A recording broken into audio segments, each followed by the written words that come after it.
ഗുരുർബ്രഹ്മാ ഗുരുർവിഷ്ണു ഗുരുർദേവോ മഹേശ്വരഃ ഗുരു സാക്ഷാത് പരം ബ്രഹ്മ തസ്മൈ ശ്രീ ഗുരവേ നമഃ. ഓം സദാശിവസമാരംഭാം ശങ്കരാചാര്യമധ്യമാം അസ്മദാചാര്യപര്യന്താം വന്ദേ ഗുരുപരമ്പരാം. ഓം. ധർമ്മ പ്രഭാഷണത്തിന് ക്ഷണിക്കപ്പെട്ടെങ്കിലും പ്രഭാഷണത്തിനൊന്നും മുതിരുന്നില്ല. അല്പം ചില വാക്കുകൾ മാത്രം പറയാം. അഭിനന്ദിക്കാതെ വയ്യ. കാരണം ഒരു തടസ്സവും ഇല്ലാതെയാണ് ഇത്രയും കാലം വളരെ ഭംഗിയായിട്ടിത് നടന്ന് ഇവിടെ എത്തിയിരിക്കണം. ഇന്ന് ഈ ഉദ്ഘാടന വേദിയിൽ നിൽക്കുന്ന സമയത്ത് വളരെ സന്തോഷമുണ്ട് എന്ന് മാത്രമല്ല, ഒരു വേദിയാണിത്.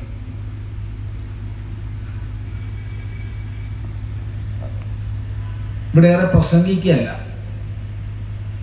ഇവിടത്തേക്ക് നോക്കുന്ന സമയത്ത് കാണുന്ന ഈ വേദി തന്നെ വലിയൊരു സന്ദേശദായകമാണ്. എന്തുകൊണ്ട് ഇന്നിവിടെ ഏറ്റവും സന്തോഷകരമായിട്ട് നമ്മളെല്ലാവരും ദീദി എന്ന് വിളിക്കുന്ന ലക്ഷ്മികുമാരി അമ്മയെ ഈ സംസ്കൃതിയുടെ ധർമ്മരത്ന പുരസ്കാരം കൊടുത്ത്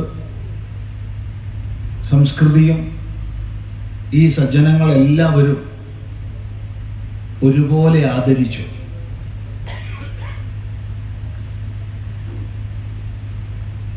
ലക്ഷ്മികുമാരി അമ്മയെ സംബന്ധിച്ച് ഈ ആദരവില് എന്ത് പ്രാധാന്യമാണ്? കാരണം കൃതാർത്ഥമായൊരു ജീവിതം, സമർപ്പിതമായൊരു ജീവിതം, ത്യാഗത്തിൻ്റെ ജീവിതം സുദീർഘമായി നയിച്ചു കൊണ്ടിരിക്കുന്ന അമ്മയാണ്. നേരത്തെ അമ്മയെ പരിചയപ്പെടുത്തിയ സമയത്ത് ഡോക്ടർ രാജേന്ദ്രൻജി വായിച്ചത് എല്ലാവരും ശ്രദ്ധിച്ചിട്ടുണ്ടാവും. ആ കാലഘട്ടത്തിൽ പോസ്റ്റ് ഡോക്ടറൽ ഫെലോഷിപ്പ് എല്ലാം കഴിഞ്ഞ് വളരെ ബാഹ്യമായി അത്യന്തം സമുന്നതമായൊരു പദത്തിൽ ഇരുന്ന വ്യക്തി ഈ രാഷ്ട്രത്തെ സേവിക്കാനുള്ള റാനഡജിയുടെ നിർദ്ദേശവും ആഹ്വാനവും അതും വിവേകാനന്ദ സ്വാമികളുടെ ആദർശത്തിൽ സ്വീകരിച്ചുകൊണ്ട് രാഷ്ട്രത്തിനായി സ്വയം സമർപ്പിച്ചു. വിവേകാനന്ദ കേന്ദ്രത്തിൻ്റെ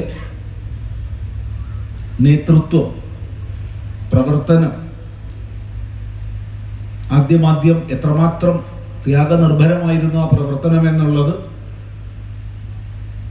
വിവേകാനന്ദ കേന്ദ്രത്തിൻ്റെ ചരിത്രം പഠിക്കാൻ ശ്രമിച്ചിട്ടുള്ളവർക്കറിയാം. ഇന്ന് ഭാരതത്തിൻ്റെ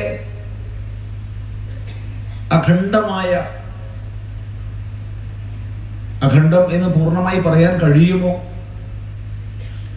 നമ്മുടെ ശിരസ്ഥാനീയമായ സ്ഥലങ്ങൾ വരെ പ്രശ്നബാധിതമല്ലേ?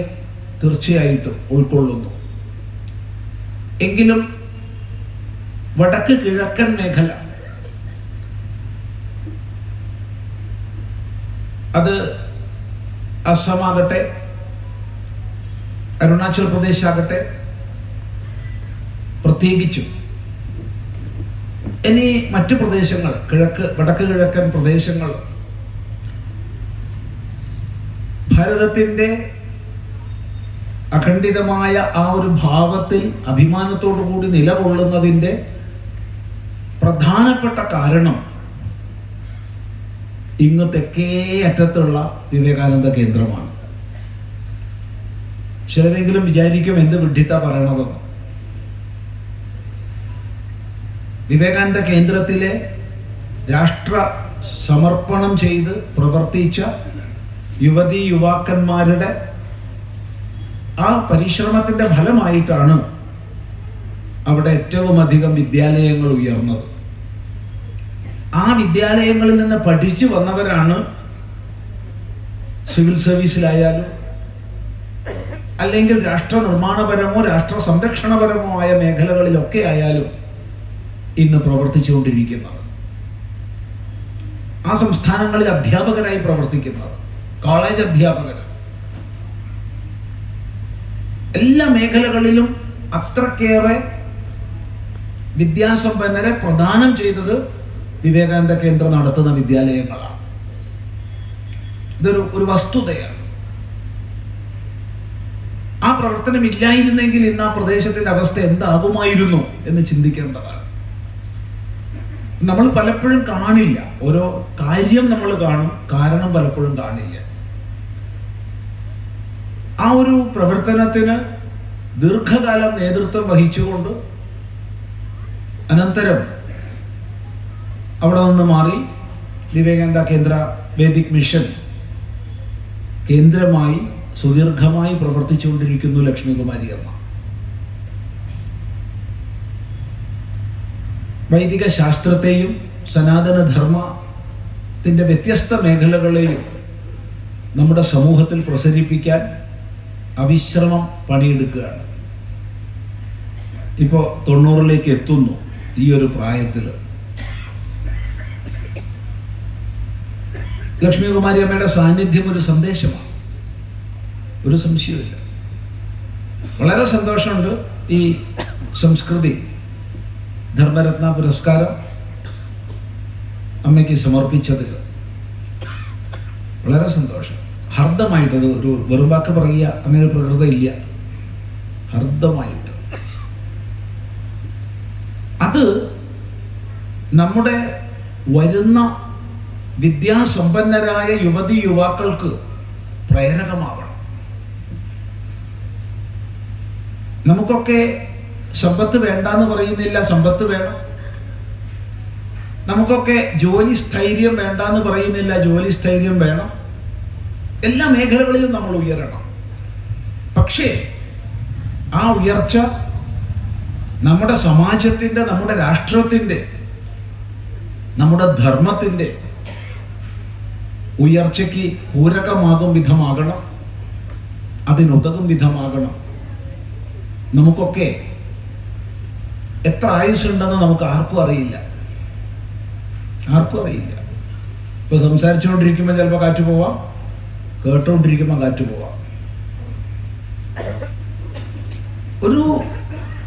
ഒരു വ്യവസ്ഥയും ഇല്ല. പക്ഷേ ഒന്നുണ്ട്, കാറ്റുള്ള സമയത്ത് നമുക്ക് പ്രവർത്തിക്കാൻ പറ്റും. ആ പ്രവർത്തനം നമ്മുടെ ധർമ്മത്തിനും രാഷ്ട്രത്തിനും വേണ്ടി ആയിരിക്കണം. വ്യത്യസ്ത മേഖലകളിൽ എല്ലാവരും ഒരു മേഖലയിൽ പോകണമെന്ന് പറഞ്ഞിട്ടില്ല, എല്ലാവരും പട്ടാളക്കാരാവണമെന്ന് പറഞ്ഞിട്ടില്ല, അല്ലെങ്കിൽ എല്ലാവരും വിവേകാനന്ദ കേന്ദ്രം പോലുള്ള സേവാ കേന്ദ്രങ്ങളുടെ പ്രവർത്തകരാവണമെന്ന് പറഞ്ഞിട്ടില്ല. അധ്യാപകരായാലും കൊള്ളാം, കൃഷിക്കാരായാലും കൊള്ളാം, വ്യവസായ സംരംഭകരായാലും കൊള്ളാം, കലാ കായിക മേഖലകളിലുള്ളവരായാലും കൊള്ളാം, രാഷ്ട്രീയ പ്രവർത്തകരായാലും കൊള്ളാം, ഇതാ ഞങ്ങളുടെ ഗ്രൂപ്പിൽ സന്യാസിമാരായാലും കൊള്ളാം. എന്താ അത് പറയുമ്പോൾ ചെറുതൊക്കെ ചിരിക്കണം? അത് വേണ്ടേ? വേണ്ട, വേണമെന്നാണ് അഭിപ്രായം. ഒരുപാട് പേര് വേണമെന്നാണ് അഭിപ്രായം. അപ്പൊ വ്യത്യസ്തങ്ങളായ മേഖലകളിൽ, ഗുസ്തിയുടെ മേഖലയിലായാലും എല്ലാത്തിനും ആള് വേണം. ആയുധ നിർമ്മാണത്തിന്റെ മേഖലയിലായാലും ആയോധന കലയുടെ മേഖലയിലായാലും എല്ലാ മേഖലകളിലും നമ്മുടെ രാഷ്ട്രത്തെ പരമമായ മഹിമയിലേക്ക് ഉയർത്തുന്നതിന് സമർപ്പിതമായ ജീവിതം. അപ്പൊ സന്തോഷമായിട്ടിരിക്കാം, സന്തോഷമായിട്ട് പോവാം. പോണല്ലോ. സന്തോഷമായിട്ട് ഇരുന്നാലേ സന്തോഷമായിട്ട് പോകാനും പറ്റൂ, അതിൽ സംശയമൊന്നുമില്ല. അതുകൊണ്ട് ഇത്രക്കേറെ വിദ്യാഭ്യാസം നേടി ആ കാലത്തെ പോസ്റ്റ് ഗ്രാജുവേഷനും ഡോക്ടറേറ്റും പോസ്റ്റ് ഡോക്ടറൽ ഫെലോഷിപ്പും എല്ലാം കഴിഞ്ഞ് ഈ രാഷ്ട്രത്തിന് വേണ്ടി തീർത്തും അനിശ്ചിതത്വത്തിൻ്റെ മേഖലയിലേക്ക് എടുത്ത് പ്രവേശിച്ച ഒരു യുവതിയായിരുന്നു അന്നമ്മ. അല്ലാണ്ട് ഈ പ്രായത്തിലല്ലല്ലോ അന്ന്. അത് നൽകുന്ന സന്ദേശം, അത് നമ്മുടെ സമൂഹത്തിന് ഉൾക്കൊള്ളാൻ കഴിഞ്ഞാൽ ഈ ഭാരതീയ പരിപാടിയുടെ സന്ദേശവാക്യവും അതുപോലെ മുഖ്യബിംബവും രണ്ടും സാർത്ഥകമാകും. അതുപോലെ തന്നെയാണ് അവിടെ നിങ്ങോട്ട് നോക്കുന്ന സമയത്ത് നമ്മുടെ സൈന്യത്തിൽ സുദീർഘകാലം രാഷ്ട്രത്തിന് വേണ്ടി സമർപ്പിതമായ ജീവിതം നയിച്ച ഒരു മുൻ മേജർ ജനറൽ, അദ്ദേഹം ഇത് ഉദ്ഘാടനം ചെയ്തു. എന്താണ് അദ്ദേഹത്തിന് ഇത് ഉദ്ഘാടനം ചെയ്യാനുള്ള അദ്ദേഹത്തിന് എന്തുകൊണ്ട് ക്ഷണിച്ചു എന്ന് ചിന്തിക്കുന്ന സമയത്ത് അതൊരു സന്ദേശമാണ്. രാഷ്ട്രത്തിനായിക്കൊണ്ട് പ്രവർത്തിച്ചവരെ, സൈനികരെ ആദരിക്കുന്ന മനോഭാവം. സൈനിക ശക്തിയിൽ ലോകത്തിന്റെ നെറുകയിൽ തന്നെയാണ് ഭാരതം, ഒരു സംശയവുമില്ല, ഒരു സംശയവുമില്ല. കാരണം അത്ര സങ്കീർണമായ സാഹചര്യത്തിലാണ് നമ്മുടെ സൈനികര് പരിശ്രമിക്കുന്നത്. അത്ര സങ്കീർണമായ സാഹചര്യം, ഇത്ര സങ്കീർണമായ സാഹചര്യം മറ്റെവിടെയാ ഉള്ളത്? ചിന്തിക്കുക. അതുപോലെ തന്നെ യോഗാധ്യക്ഷനായിട്ടുള്ളതും സൈന്യത്തിൽ പ്രവർത്തിച്ചു, അധ്യാപന രംഗത്ത് പ്രവർത്തിച്ചു, വിദ്യാലയം നടത്തി സമാജത്തെ വിദ്യയുടെ മേഖലയിൽ മുന്നോട്ട് നയിക്കുന്ന പ്രവർത്തനം ചെയ്യുന്ന. ഇതെന്തിനാ പറയുന്നത്? ഈ വേദി ഇതൊരു സന്ദേശം നൽകുന്നുണ്ടെന്ന് കാണിക്കാനാണ്. ആയുർവേദത്തിലെ പ്രസിദ്ധ പ്രഗത്ഭ ഭിഷഗ്വരൻ മാത്രമല്ല, ഗുരുനാഥനുമായിരുന്നു. അതുപോലെ അലോപ്പതിയിൽ വളരെ ഉയർന്ന പദത്തിൽ ഇപ്പോഴും ലോകസേവ ചെയ്തുകൊണ്ടിരിക്കുന്ന ഡോക്ടർമാർ, അധ്യാപകര്, ഒന്ന് നോക്കുക അവിടെ. ഇത് കാണിക്കുന്ന ഒരു സന്ദേശമുണ്ട്. ഒരു സന്യാസിയും ഇതെല്ലാം ചേരുന്ന സമയത്ത് ഉണ്ടാവുന്ന ആ സന്ദേശം ഉണ്ടല്ലോ, അത് ഉൾക്കൊള്ളാൻ നമുക്ക് കഴിഞ്ഞാൽ ഒന്നും അന്യമല്ല, ഭിന്നമല്ല. ഭാരതീയ വീക്ഷണമനുസരിച്ച് ശാസ്ത്രം, സാഹിത്യം, കല ഇതൊന്നും ഭിന്നങ്ങളല്ല. സമഗ്രമായ കാഴ്ചപ്പാട് നമുക്കുണ്ട്. ആ കാഴ്ചപ്പാടനുസരിച്ച് ഈശ്വര തത്വത്തെ സുസൂക്ഷ്മം അപഗ്രഥിച്ച ബാദരായണൻ മഹർഷി എങ്കിൽ ഈശ്വരനെ നിഷേധിച്ച ചാർവാകനും മഹർഷിയാണ്. ചിന്തിക്കുക. ഇനി ഈശ്വരനെ കുറിച്ച് ചർച്ച ചെയ്തിട്ടില്ലാത്ത കപിലനും മഹർഷിയാണ്. ആയുർവേദജ്ഞൻ മഹർഷിമാരാണ്. ജ്യോതിശാസ്ത്രജ്ഞന്മാർ നമുക്ക് മഹർഷിമാരാണ്. രസതന്ത്രം ഉപദേശിച്ചവരും ലോഹവിജ്ഞാനീയം ഉപദേശിച്ചവരും നമുക്ക് മഹർഷിമാരാണ്. ഈ സമഗ്രമായ കാഴ്ചപ്പാടിനെ വരും തലമുറയെ ഉൾക്കൊള്ളിക്കാൻ നമുക്ക് സാധിച്ചാലേ എല്ലാ അർത്ഥത്തിലും ഭാവത്തിലും സമഗ്രമായ ഭാരതത്തിന്റെ മുന്നേറ്റം സാധിതമാകും. ആ മുന്നേറ്റത്തിന് പ്രേരകമായ രണ്ട് വിഷയങ്ങളാണ്. ഒന്ന്, ഇതിന്റെ മുഖവാക്യമായി സ്വീകരിച്ചിരിക്കുന്നത്. രണ്ട്, ഇതിന്റെ ആദർശ ബിംബമായി സ്വീകരിച്ചിരിക്കുന്നത്. മുഖവാക്യമായി സ്വീകരിച്ചിരിക്കുന്നത്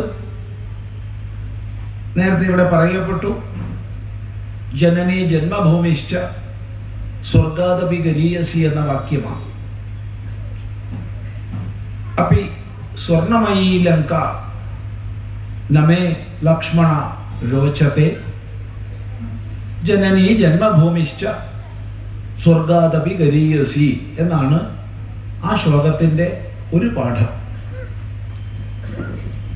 എവിടെ ഉള്ളതാന്ന് ചോദിച്ചാൽ അറിയില്ല. വാൽമീകി രാമായണത്തിൽ അതില്ല, അധ്യാത്മ രാമായണത്തിലും ഇല്ല. ആനന്ദ രാമായണത്തിൽ ഉണ്ടെന്ന് കേട്ടിട്ടുണ്ട്, പക്ഷെ ആനന്ദ രാമായണം പഠിച്ചു വെക്കുമ്പോൾ കണ്ടിട്ടില്ല. പിന്നെ എവിടെ ഉള്ളതെന്ന് അറിയില്ല. ഒരു പക്ഷേ ആധികാരികമായ രാമായണത്തിന്റെ ഏതോ ലുപ്തമായ പാഠത്തിലായിരിക്കണം, അത്രേ പറയാനൊക്കൂ. വാൽമീകി രാമായണത്തിലും അധ്യാത്മ രാമായണത്തിലും അതില്ല. അധ്യാത്മ രാമായണം എന്ന് പറയുമ്പോൾ കളിപ്പാട്ടല്ല ഉദ്ദേശിച്ചത്, മൂലം. പക്ഷെ നൽകുന്ന സന്ദേശം അമ്മയും ജന്മനാടും നമുക്കെല്ലാം സ്വർഗത്തെക്കാൾ ഗൗരവതമമാണ്. ഗരീയസി, സ്വർഗം ഒരു ഭാഗത്ത് വന്നു, അമ്മയും ജന്മനാടും മറ്റൊരു ഭാഗത്ത് വന്നു. ഏതിനാണ് പ്രാമുഖ്യം? അമ്മയ്ക്കും ജന്മനാടിനുമാണ്, സ്വർഗത്തിനല്ല. അതുകൊണ്ട് അവരൊരു പൂർവ്വപീഠിക പറഞ്ഞു, അപ്പി സ്വർണമയീ ലങ്ക നമേ ലക്ഷ്മണ രോചത്തെ. സ്വർണമയിയാണ് ലങ്ക, സുവർണം കൊണ്ടുണ്ടാക്കിയതാണ്, സമ്പൂർണം സൗവർണമാണ്, അത്രയ്ക്കധികം ധനയുക്തമാണ്. പക്ഷേ ഹേ ലക്ഷ്മണ, എനിക്കവൾ രുചിക്കുന്നില്ല, എന്നെ അവൾ ലങ്ക ആകർഷിക്കുന്നില്ല. പിന്നെ ജനനീ ജന്മഭൂമിശ്ച, അമ്മയും ജന്മഭൂമിയും സ്വർഗത്തെക്കാൾ മഹത്തമങ്ങളാണ്. ഇതാണ് വാക്യത്തിന്റെ താല്പര്യം. ഈ ഒരു ഭാവം നമുക്ക് വന്നാൽ അമ്മയെ ഒന്നാമതായി ദൈവമായി കാണുന്ന, അമ്മയെ ഒന്നാമതായി ഗുരുവായി കാണുന്ന ഒരു ഭാവം നമ്മുടെ ജീവിതത്തിൽ നമ്മെ ഏറ്റവും പാകപ്പെടുത്തി നമ്മെ നാമാക്കിയ അമ്മ, ആ അമ്മയാണ് നമ്മുടെ ഒന്നാമത്തെ ദൈവം, ഒന്നാമത്തെ ഗുരു. ആ അമ്മ കഴിഞ്ഞ് മറ്റെന്തുള്ളൂ, അമ്മയെ കവിഞ്ഞ് മറ്റാരുമില്ല. ഈ ഒരു ഭാവന സ്വജീവിതത്തിലൂടെ ഊട്ടിയുറപ്പിച്ച്, സ്വപ്രവർത്തനത്തിലൂടെ പ്രദർശിപ്പിച്ച് അടുത്ത തലമുറയിലേക്ക് നമ്മൾ കൈമാറണം. ഇത് പ്രധാനമാണ്. പലപ്പോഴും ജീവിതത്തിൽ ഏറ്റവും ക്ലേശം വരുന്ന സന്ദർഭങ്ങൾ,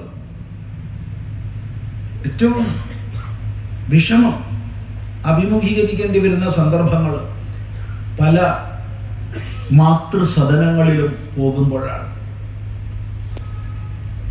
എത്രയോ അമ്മമാര്, അതെ, അവര് സംരക്ഷിക്കപ്പെടുന്നത് കാണുമ്പോൾ സന്തോഷം.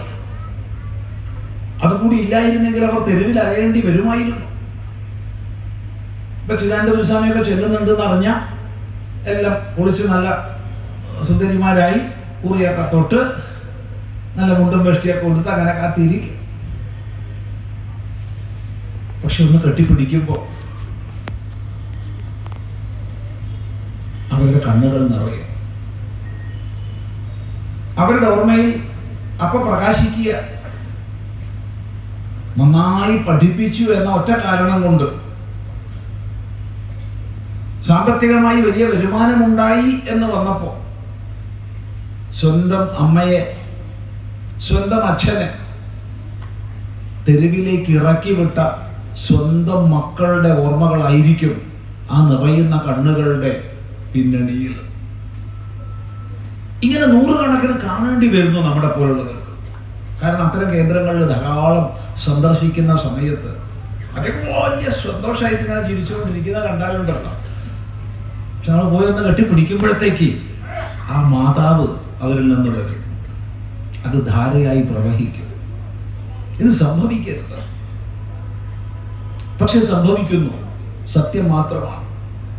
ഹിന്ദു സമാജത്തിലുള്ളവരാണ് ഏറ്റവും അധികം അമ്മമാരെയും അച്ഛന്മാരെയും ഉപേക്ഷിക്കുന്നത്. ഇത് കേരളത്തിന്റെ കഥ പറഞ്ഞതാണ്. മൊത്തം ഭാരതത്തിൽ അങ്ങനെ പറയാൻ പറ്റില്ല. അമ്മയെയും അച്ഛനെയും ഉപേക്ഷിക്കുന്നവർ പല മതവിശ്വാസികളുണ്ട്, പലരുണ്ട്.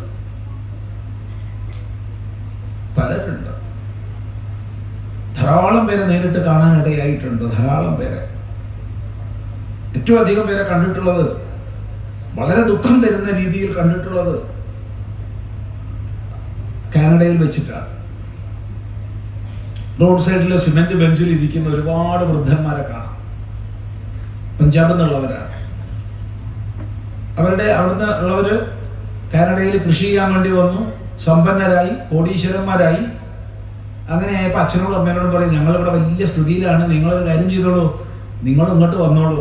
അപ്പൊ മക്കളുടെ കൂടെ താമസിക്കാനുള്ള ആ ഒരു പ്രേമഭാവത്തോടു കൂടി അവര് നാട്ടിലുള്ള എല്ലാ സ്വത്തും വിൽക്കും, മക്കൾക്ക് പൈസ കൊടുക്കും, മക്കൾ ഇവരെ വിസയൊക്കെ എടുത്ത് കൊണ്ടുപോകും. ഇതൊന്നോ രണ്ടോ പത്തോ ആണെങ്കിൽ ഞാൻ പൊതുവേദി പറയില്ല, 100 കണക്കിനുള്ളത് കൊണ്ടാണ് പറയുന്നത്. അവിടെ എത്തിക്കഴിഞ്ഞു, 2 ആഴ്ച കൊണ്ട് അച്ഛനെ അമ്മേനെയും തള്ളി. വീട്ടിൽ താമസിക്കുക, അവർക്ക് ഔട്ട് ഹൗസ് ഉണ്ടാവും. ഔട്ട് ഹൗസ് പകൽ തള്ളി നീക്കണ്ടേ? റോഡിൽ വന്ന് ഇരുന്നാൽ വഴി പോകുന്ന കുട്ടികളെയൊക്കെ ഒന്ന് കാണാം, ആ മനസ്സിനൊരു സന്തോഷം. ഞാൻ പലരോടും പോയി സംസാരിച്ചു, അവർക്കൊരു സാന്ത്വനം കൊടുത്തു. ഇപ്പൊ ഹിന്ദി അറിയാന്നുള്ളതാണെങ്കിൽ ഹിന്ദി സംസാരിക്കുമ്പോൾ ധാരധാരയായിട്ട് അവർ കരയും.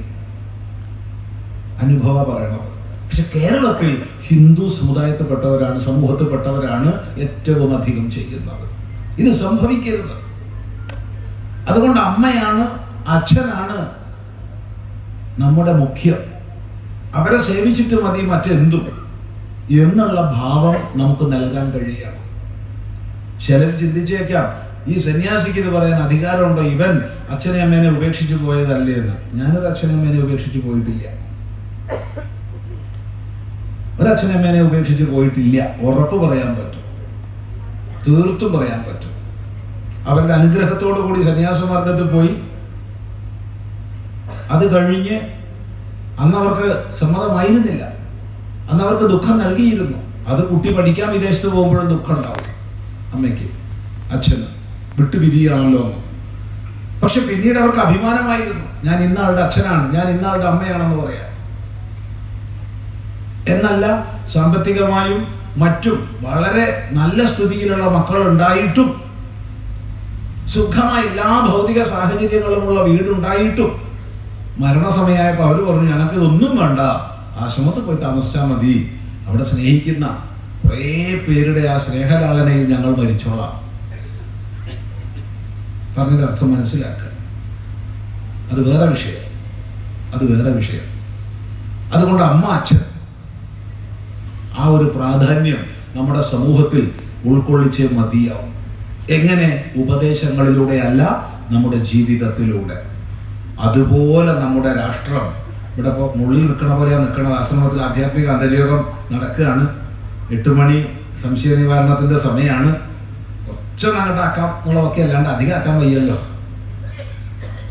അതുകൊണ്ട് പ്രസംഗത്തിലേക്കൊന്നും പോണില്ല, ഉപസംഹരിക്കുകയാണ്.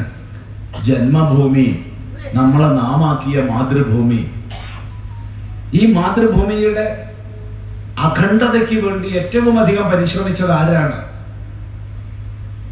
ചരിത്രത്തിലേക്ക് നോക്കുക, നമുക്ക് കാണാൻ കഴിയും ഭഗവാൻ ഭാഷ്യകാരൻ ശങ്കരാചാര്യ സ്വാമികളാണ്.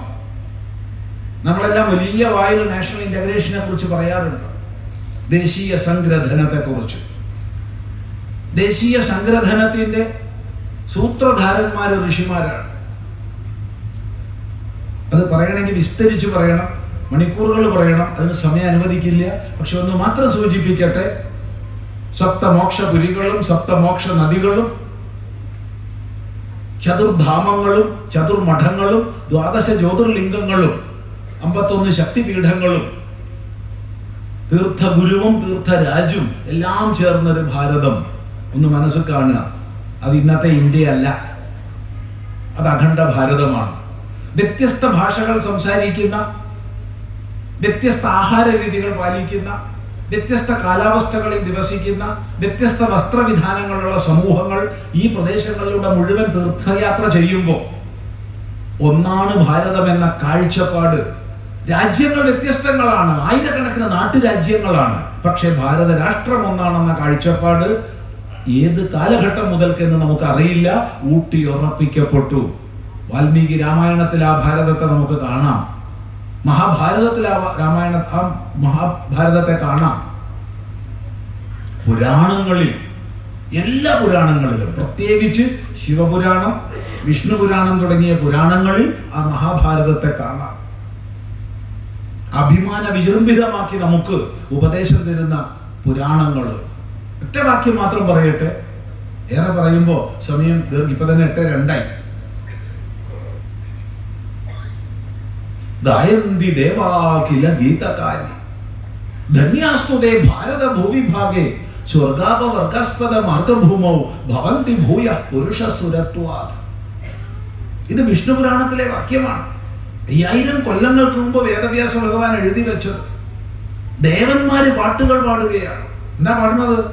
ഈ ഭാരതഭൂമിയിൽ ജനിച്ചവർ എത്ര ധന്യന്മാരാണ്, ഭാഗ്യശാലികളാണ് എന്ന് ദേവന്മാർ പാട്ടുപാടുന്നു. കാരണം ഈ ഭാരതം സ്വർഗത്തിനും മോക്ഷത്തിനും ഒരുപോലെ കാരണഭൂമിയാണ്. ഇത് നമ്മെ അഭിമാന വിജൃംഭിതമാക്കുന്നതാണ്. ഭാരതത്തിന്റെ വ്യത്യസ്ത ഖണ്ഡങ്ങളെ കുറിച്ച്, നർമ്മദാ ഖണ്ഡമായാലും ഹിമാലയ വർണ്ണനമായാലും ദക്ഷിണ വർണ്ണനമായാലും പശ്ചിമ പൂർവ്വ വർണ്ണനമായാലും സമ്പുഷ്ടമാണ് ശിവപുരാണത്തിൽ. മഹാഭാരതത്തിലൂടെ നമ്മൾ കടന്നു പോകുമ്പോൾ, പ്രത്യേകിച്ച് വിദുരരുടെ തീർത്ഥയാത്രയായാലും മൈത്രേയന്റെ യാത്രയായാലും പാണ്ഡവരുടെ വനവാസകാലത്തെ സഞ്ചാരമായാലും, അത് നൽകുന്നൊരു ഭൂമിശാസ്ത്രത്തിന്റെ ചിത്രമുണ്ട് നമുക്ക്. സമ്പൂർണ്ണ ഭാരതം. ആ സമ്പൂർണ്ണ ഭാരതത്തിൽ ഇന്നത്തെ പാകിസ്ഥാനും അഫ്ഗാനിസ്ഥാന്റെ കുറെ ഭാഗങ്ങളും അതുപോലെ ബംഗ്ലാദേശും മ്യാൻമറും നേപ്പാളും ഭൂട്ടാനും എല്ലാം ഉൾക്കൊള്ളുന്നതാണ് ആ ഭാരതം. ഇത് വെറുതെ പറയുന്നതല്ല, ആർക്കും വായിച്ചു നോക്കാം. സംസ്കൃതം പഠിക്കൂ, വായിച്ചു നോക്കൂ. സംസ്കൃതം അറിയില്ലേ? ഇഷ്ടംപോലെ ട്രാൻസ്ലേഷനുകളുണ്ട്, വായിക്കൂ, കാണാം രേഖാചിത്രം. ആ ഒരു മഹാഭാരതം, നമ്മുടെ അമ്മ നമ്മെ നാമാക്കിയ ഭാരതം, ഈ ഭാരതം ലോകത്തിനെ മുഴുവൻ നയിക്കുന്ന അവസ്ഥയിലേക്ക് വീണ്ടും എത്തണം. ഏതാനും ശതകങ്ങൾക്ക് മുമ്പ് ലോകത്തിന്റെ മുഴുവൻ വാണിജ്യത്തിന്റെ ഭൂരിഭാഗം, കയറ്റുമതിയുടെ ഭൂരിഭാഗം, ലോകത്തിൽ ഏറ്റവും വികസിതമായ GDP ഉണ്ടായിരുന്ന പ്രദേശം, കയറ്റുമതിയിൽ 1ാം സ്ഥാനം. അതൊന്നുമല്ലാതെ കൊള്ള ചെയ്യപ്പെട്ട് ട്രില്യൺ കണക്കിന് പൗണ്ട് ഇവിടുന്ന് കൊള്ള ചെയ്ത് കൊണ്ടുപോയി. അങ്ങേയറ്റം ദരിദ്രമായ അവസ്ഥയിൽ നമുക്ക് കിട്ടി. അത് മുറിക്കപ്പെട്ടിട്ട് അതിനെ ചിലർ സ്വാതന്ത്ര്യം എന്ന് വിളിക്കും. വിഭജനാനന്തരമുള്ള സ്വാതന്ത്ര്യമായിരുന്നു അത്. അതിനുവേണ്ടി അല്ലായിരുന്നു ധീര ദേശാഭിമാനികൾ പൊരുതിയത്, അവരുടെ പ്രാണാഹുതി ചെയ്തത്, തൂക്ക് കയറിലേക്ക് വന്ദേ മാതരം എന്ന് വിളിച്ചുകൊണ്ട് നടന്ന് കയറിയത്. കൃതജ്ഞന്മാരായ നമ്മൾ സ്കൂളിൽ ഇപ്പൊ പഠിപ്പിക്കും, അഹിംസയുടെ മാർഗത്തിലൂടെ സ്വാതന്ത്ര്യം നേടിയെന്ന്. ഇതൊക്കെ മഹാപാപമാണ്. അഹിംസയുടെ മാർഗത്തിലൂടെയാണ് ഭാരതം സ്വാതന്ത്ര്യം നേടിയത്? ലളിതമായ ചോദ്യമാണ്. അല്ല, ആയിരക്കണക്കിന് പേരുടെ ജീവാഹുതിയിലൂടെയാണ് സ്വാതന്ത്ര്യം നേടിയത്, അഥവാ നേടുമായിരുന്നത്. പക്ഷെ സാർത്ഥകമാക്കാൻ കഴിഞ്ഞില്ല. രാഷ്ട്രീയത്തിന്റെ അന്തരാളങ്ങളിൽ നടന്ന കളികളെ കൊണ്ട് മുറിക്കപ്പെട്ടു ഭാരതം. ആ മുറി വല്ലാത്ത മുറിയാ. പടിഞ്ഞാറ് ഭാഗത്ത് ഒരു മുറി, അങ്ങ് തലഭാഗത്ത് കിഴക്ക് വടക്ക് വേറൊരു മുറി. ഒന്ന് ചിന്തിക്കുക. എന്നിട്ട് ശേഷിക്കുന്നതൊക്കെ ബ്രിട്ടന്റെ ആധിപത്യത്തിന് കീഴിലുണ്ടായിരുന്ന പ്രദേശവും 600 ജില്ലാ നാട്ടുരാജ്യങ്ങൾ വേറെ വേറെയും. അത് നാം വിളിക്കുന്നു സ്വാതന്ത്ര്യമല്ല. ഏതായാലും ഇന്നുള്ള തോതിലേക്ക് ഭാരതം ഉയർന്നു. ഒരു സംശയമില്ല, ഇതേ തോതിൽ രാഷ്ട്രത്തിന്റെ ഗതി മുന്നോട്ട് പോയാൽ ഏറെ താമസിയാതെ പൂർവ്വ മഹിമയിലേക്ക് നമുക്ക് ഉയരാൻ സാധിക്കും. ആ രീതിയിലാണ് ഭാരതം ഇന്ന് കുതിച്ചുകൊണ്ടിരിക്കുന്നത്. ഇന്ന് ആർട്ടിഫിഷ്യൽ ഇന്റലിജൻസിന്റെ റിസർച്ച് മേഖലയിൽ ലോകത്തിൽ 2ാം സ്ഥാനം തൊട്ട് പിന്നിൽ 3ാം സ്ഥാനത്ത് നമ്മളുണ്ട്. 2ാം സ്ഥാനത്ത് നിൽക്കുന്നവരും നമ്മളും തമ്മിലുള്ള അന്തരം വളരെ ചെറുതാണ്. ചിന്തിക്കുക. GDP ഗ്രോത്ത് ലോകത്തിൽ നമ്പർ 1 ഭാരതത്തിൻ്റെതാണ്. ഹെവി എക്യുപ്മെന്റ് കയറ്റുമതിയിൽ ലോകത്തിൽ 1 ഭാരതമാണ്. റേറ്റ് മാസല്ല പറയുന്നത്, റേറ്റ് ആണ് പറയുന്നത്. ചിന്തിക്കുക. അതുപോലെ പർച്ചേസിംഗ് പവർ പാരിറ്റി ഇൻഡെക്സ് നോക്കിക്കഴിഞ്ഞാൽ ഭാരതം വളരെ മുമ്പിലാണ്. ഇങ്ങനെ ഓരോ മാനം വെച്ച് നോക്കിയാലും സൈനിക ശക്തിയിൽ നമ്മൾ 3ാമത് 4ാമത് 3ാമത് 4ാമത് എന്ന് പറഞ്ഞ് പലതിൽ നിൽക്കുന്നു. ഓരോ മേഖലയിലും സാമ്പത്തിക ശക്തിയിൽ ഇപ്പൊ 4ാമത് നിൽക്കുന്നു. അധികം വൈകാതെ 3ലേക്ക് എത്തും. തീർത്തും അവഗണിക്കപ്പെട്ടിരുന്ന കായിക മേഖല ശക്തമായി പുനരുജ്ജീവിപ്പിക്കപ്പെടുന്നു. 2036 ഒളിമ്പിക്സ് ആവുമ്പോഴത്തേക്ക് ഗണ്യമായ നേട്ടങ്ങൾ കൊയ്യാൻ തക്ക വിധം ഇന്ന് കൊച്ചു കുട്ടികളെ തയ്യാറാക്കിക്കൊണ്ടിരിക്കുന്നുണ്ട് നമ്മൾ.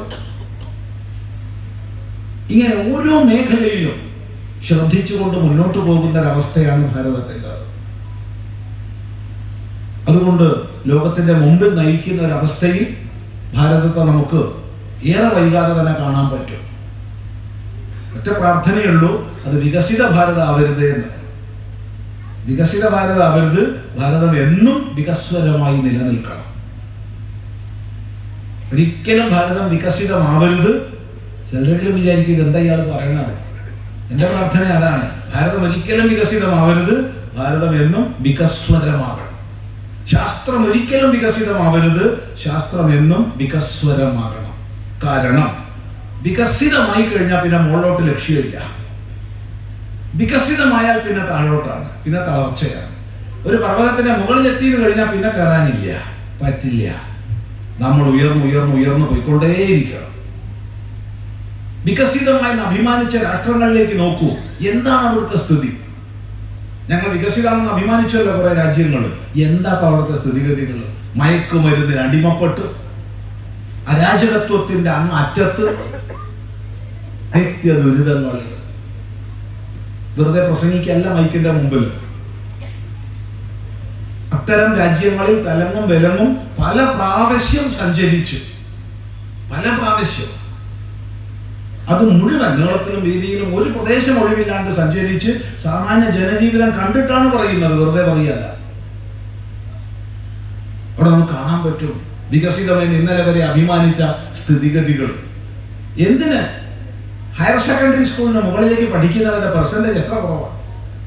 ചിലരെങ്കിലും വിചാരിക്കും സാർ എന്ത് വിഡിത്താ പറയണത്, വലിയ വലിയ യൂണിവേഴ്സിറ്റികളില്ലേ, പിന്നെന്താ?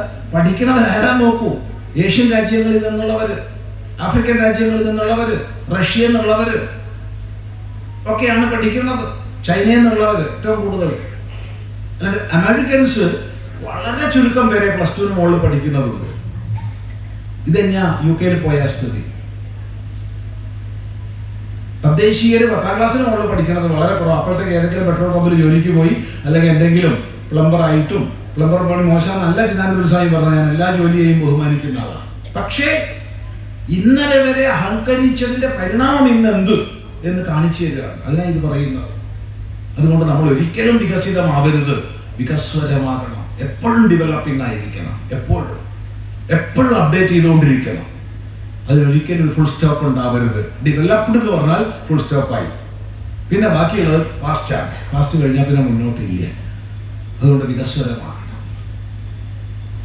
ആ വികസ്വരമായ ഭാരതം ലോകത്തിന്റെ നെറുകയിലേക്ക് പോകണമെങ്കിൽ നമുക്ക് ചില ആദർശ ബിംബങ്ങൾ നമ്മളെ നയിക്കണം. അതിനേറ്റവും യുക്തമായ ഒരു ആദർശ ബിംബമാണ് വീര സവർക്കർജിയുടെ ബിംബം. സവർക്കർജിയുടെ ജീവചരിത്രം പഠിക്കുക, ത്യാഗനിർഭരമായ ജീവിതം പഠിക്കുക. രാഷ്ട്രത്തിന് വേണ്ടി ആ യുവാവ്, അടിവരയിട്ട് പറയട്ടെ, യുവാവ് അനുഭവിച്ച ക്ലേശ ത്യാഗങ്ങളെ പഠിക്കുക. പഠിച്ചാൽ മാത്രം പോരാ, ഇന്നത്തെ നവീന സമൂഹ മാധ്യമങ്ങളിൽ നമ്മൾ നല്ലപോലെ പ്രവർത്തിക്കണം. ഇത് പറയാൻ കാരണം, വീര സവർക്കറിനെ കുറിച്ച് ഒരു പറയുമ്പോഴത്തേക്ക് നിങ്ങൾ സെർച്ച് ചെയ്തോളൂ. ഒന്ന് ഇന്റർനെറ്റ് പോയി സെർച്ച് ചെയ്യൂ, ഉടനെ വരും ആയിരക്കണക്കിന് ഷൂ നക്കി. ബ്രിട്ടീഷുകാരുടെ ഷൂ നക്കിയാണ്. നോയിപ്പോഴല്ലേ? എന്തുകൊണ്ട്? ഇവിടുത്തെ രാഷ്ട്രാഭിമാനമുള്ളവര് നവീന സമൂഹ മാധ്യമങ്ങളുടെ സാധ്യതകൾ മനസ്സിലാക്കുന്നില്ല, വേണ്ടതുപോലെ ഉപയോഗിക്കുന്നില്ല. അവിടെ നമ്മൾ എന്ത് ഇൻപുട്ടാണോ കൊടുക്കുന്നത് അതാണ് ഇങ്ങോട്ട് കിട്ടുക. ലക്ഷക്കണക്കിന് പേര് അല്ലെങ്കിൽ 10,000-കണക്കിന് പേര് സ്വന്തം ഐഡിയയിലും ഫോൾസ് ഐഡിയയിലും സവർക്കർജിയെ കുറിച്ച് വൃത്തികെട്ട അങ്ങേയറ്റം ഹീനമായ പരാമർശങ്ങളെ കൊണ്ട് ഇന്റർനെറ്റ് നിറച്ചിരിക്കുകയാണ്.